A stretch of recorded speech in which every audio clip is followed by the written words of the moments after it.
Boa tarde, amados. Eu sou o pastor Raul Nogueira. Você está no Focando Vidas e em uma breve palavra. Eu estou num lugar tão interessante que eu nunca poderia imaginar de um dia estar aqui. E eu vou mostrar para vocês. E vocês, antes de eu falar, pensem: que lugar é esse? Aquilo que os meus olhos estão vendo não bate com aquilo que é. E vocês vão entender bem isso, ok? Eu vou mostrar para vocês e vocês tiram a sua conclusão.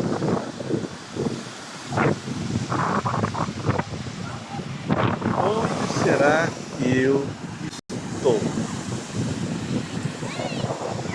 Bom, à primeira vista, vocês podem falar: bom, você está numa praia no Canadá.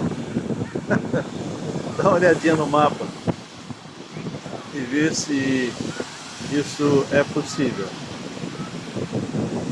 Mas os meus olhos dizem que eu estou numa praia normal no Canadá e num lugar que realmente é muito bonito.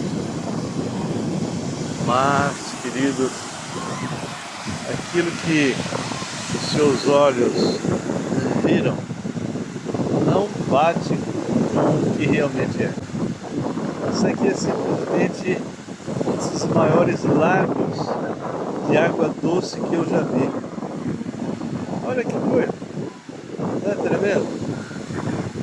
Eu fico pensando: meu pai, eu não teria realmente imaginado algo desse tipo. Então nós estamos numa praia de água doce, incluído com ondas. Eu mesmo que conheço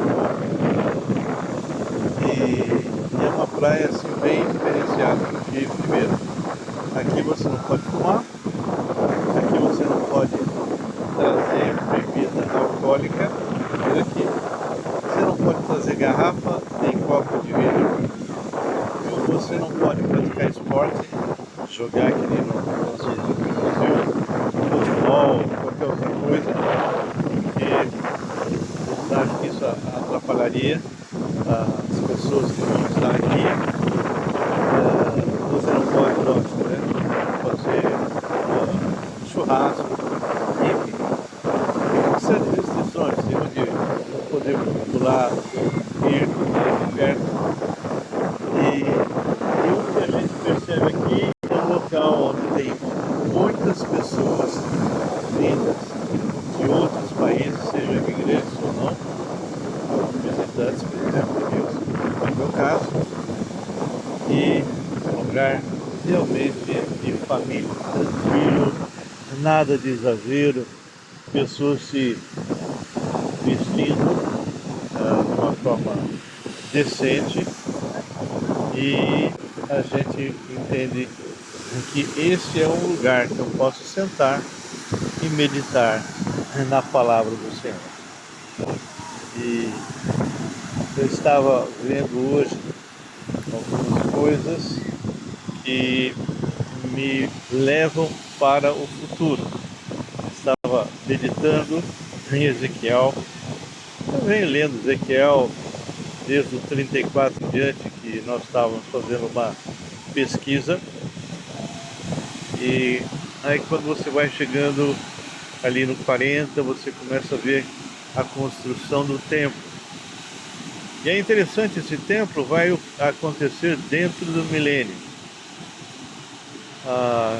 Eu falei recentemente numa live que deu mais de 1.376 pessoas assistindo, que nós não estamos assim, nas vésperas de uma guerra mundial, ou como alguns aí YouTubers falam do Gog e terra de Magog, que seria basicamente a Rússia, e falando de outros países ali em Ezequiel. que menciona aqueles que vão de alguma forma atacar Israel.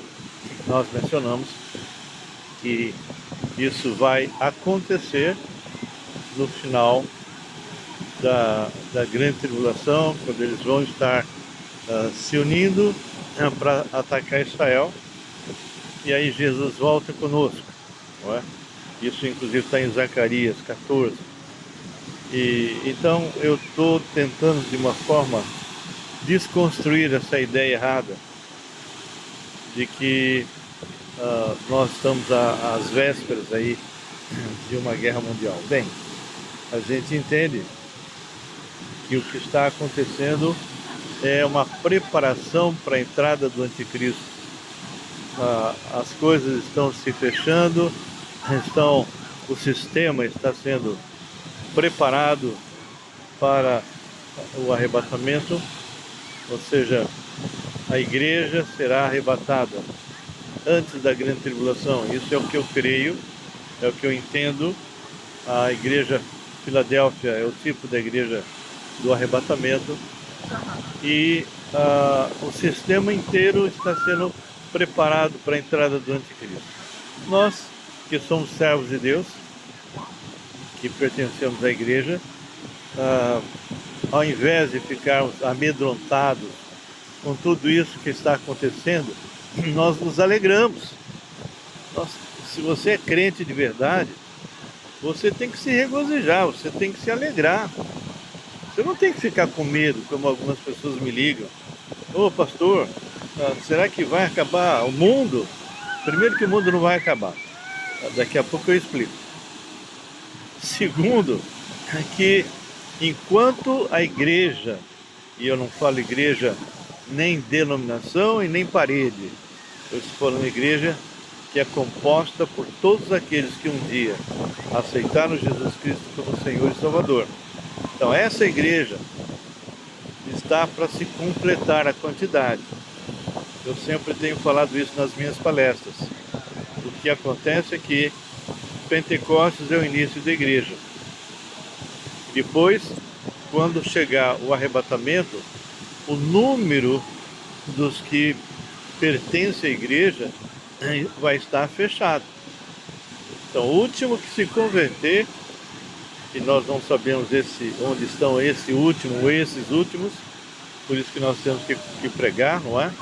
Pode estar aqui no Canadá, como eu tenho pregado para muita gente aqui, como pode estar na África, na China, na Índia, no Brasil, pode ser seu vizinho, não importa.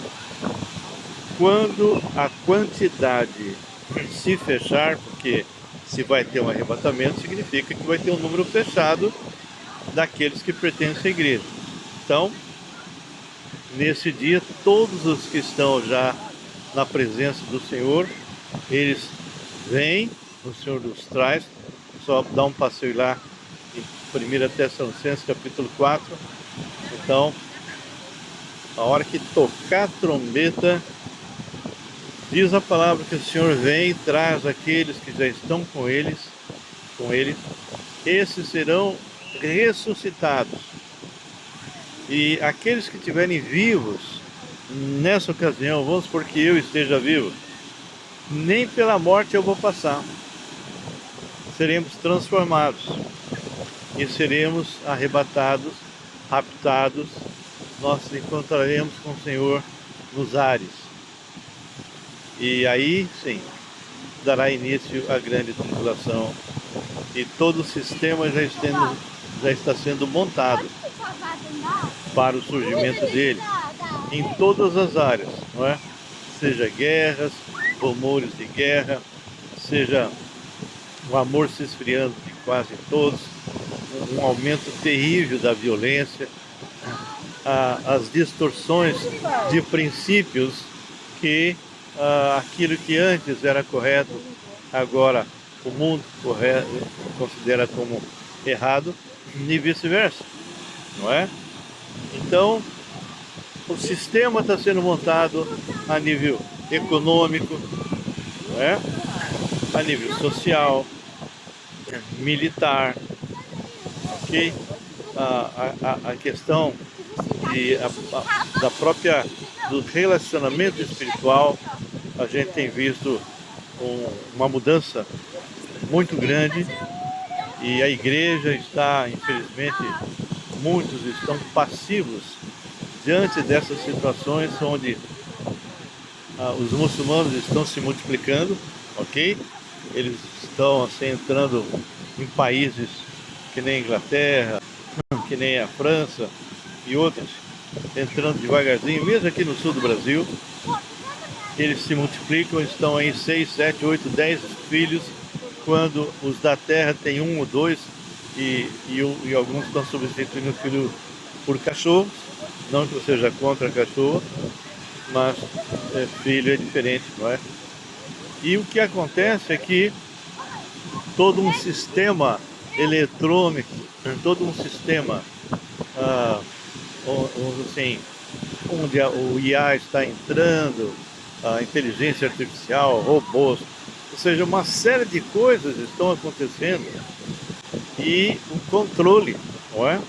Você já vê na China um controle, lá já tem um controle facial e isso está aos poucos sendo implantado nos diversos países. O caos vai acontecer. O mundo não vai melhorar.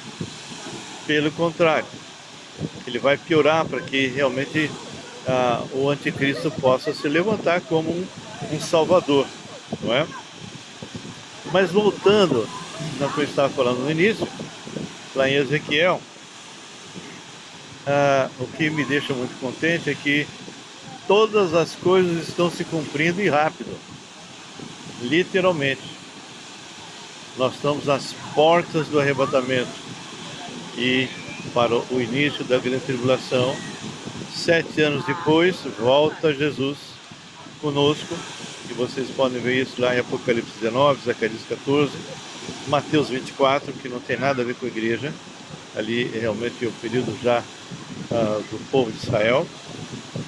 Mas o que eu quero dizer é que Ezequiel tem uma visão do futuro, uma visão muito clara do último templo que será construído, as dimensões enormes. Quando você começa a ler a partir do versículo do capítulo 40, você vai ver as descrições do templo. Então é interessante que Ezequiel, numa visão totalmente assim antecipada, porque ele é alguém que escreveu algumas coisas antes de ser levado para a Babilônia e depois de ser levado à Babilônia. Você imagina o tempo que isso aconteceu. E aí ele olha, né, Deus leva ele para o futuro e ele começa a ver uma série de coisas, inclusive o templo. Templo esse que vocês podem ler depois.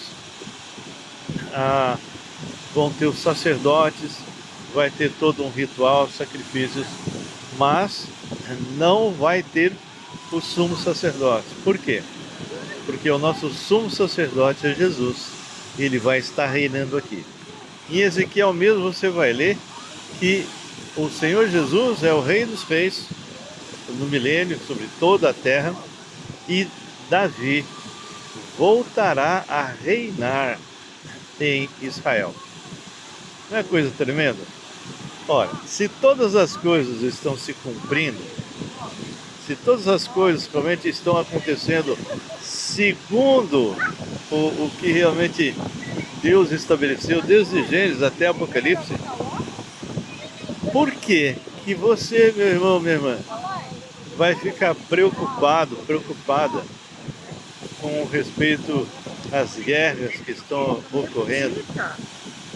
Não se preocupe, porque você já sabe o restante da história.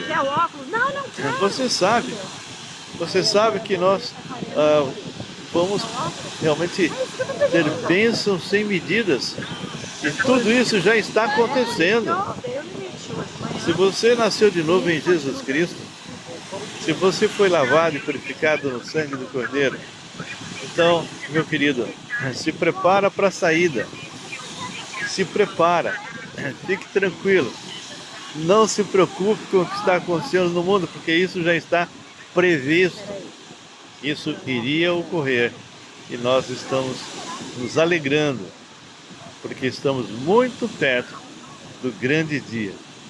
A nossa esperança é Jesus. E Ele vem buscar a sua igreja. Amém?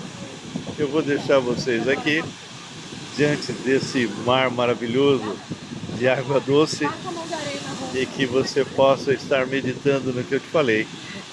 E que Deus abençoe a sua vida. Vou deixar você ver um pouquinho mais esse mar tão maravilhoso.